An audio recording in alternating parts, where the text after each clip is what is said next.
Hi students, and welcome to your first week discussion. Let's take a look at what you're going to be doing.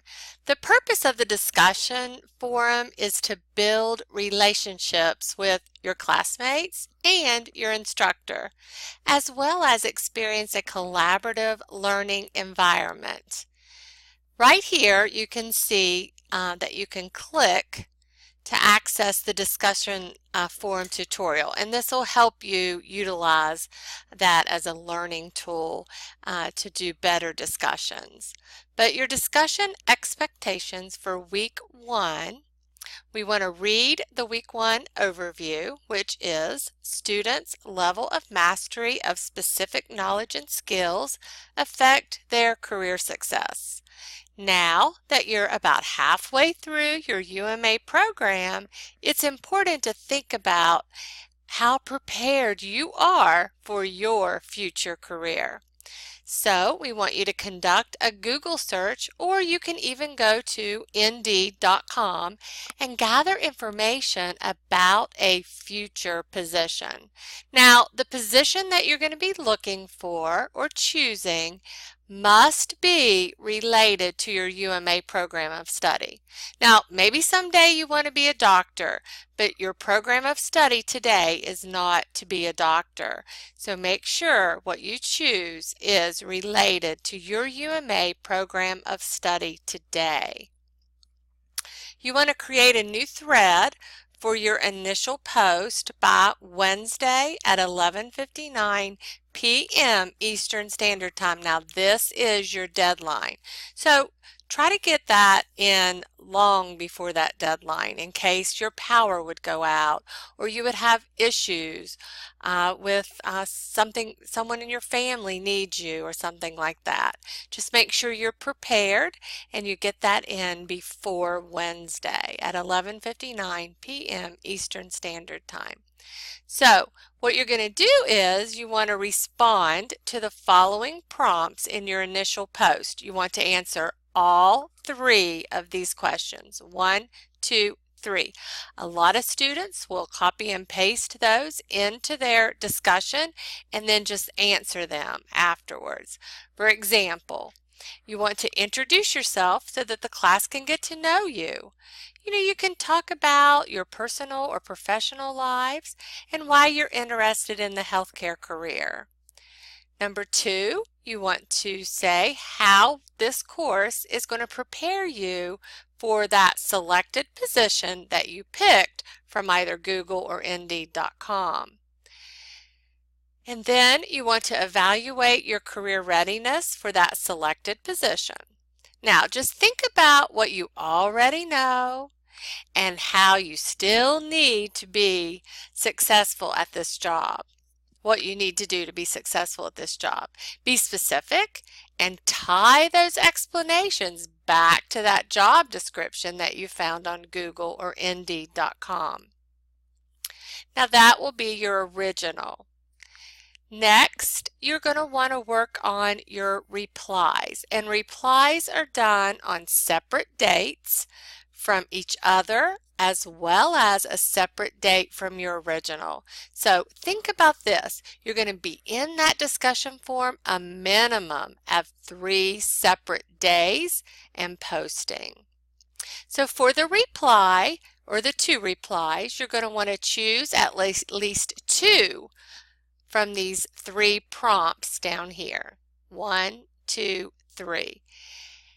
So one of them you can choose either to talk back to me or to reply back to a classmate is to choose a classmate's discussion and provide them with words of praise for being committed to their UMA education and career preparation. So you'll find something within what they're talking about to be able to praise them for and show them how you believe they are committed to their education. Number 2, choose a classmate's discussion and provide additional tips for student and career success. So you can read their discussion and figure out something that you can give them a tip on to help them as a student or in their career.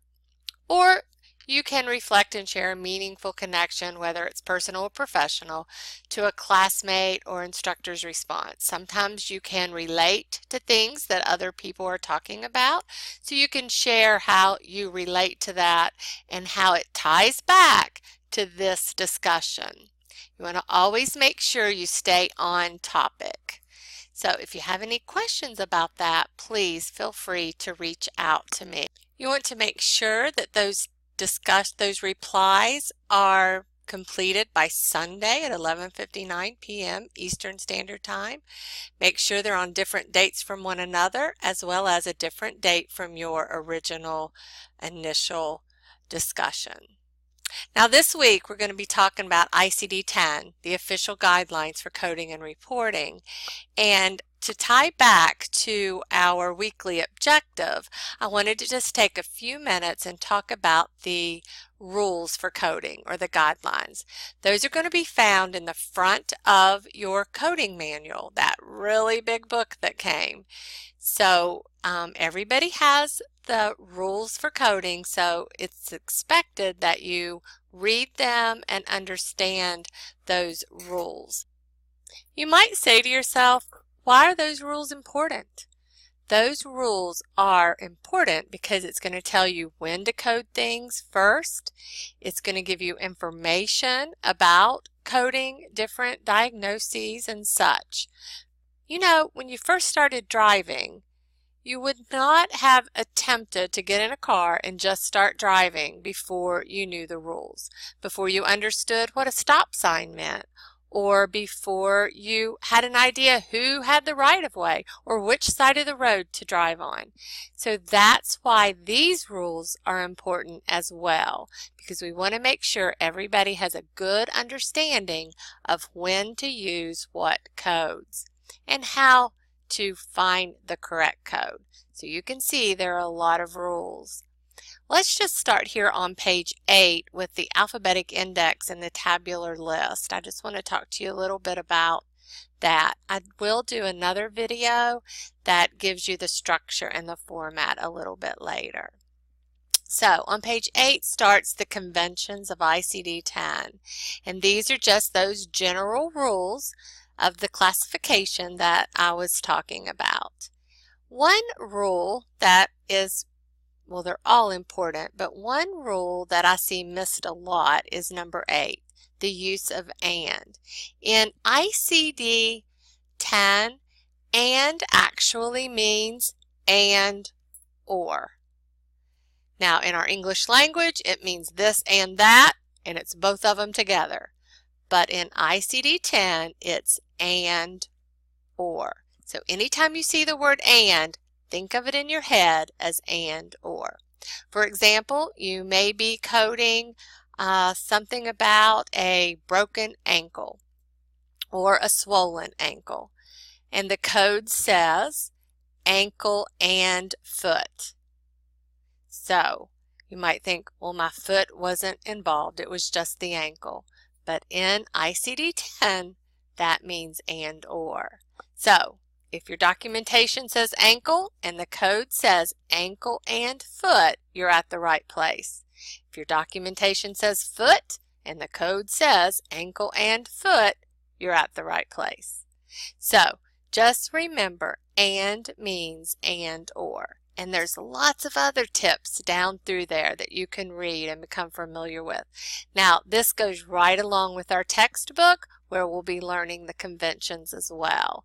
But I wanted you to know where you could find the whole list of conventions and rules there in the front of your ICD-10 coding manual. If you have any questions, reach out to me. I'll be happy to help you. Thanks.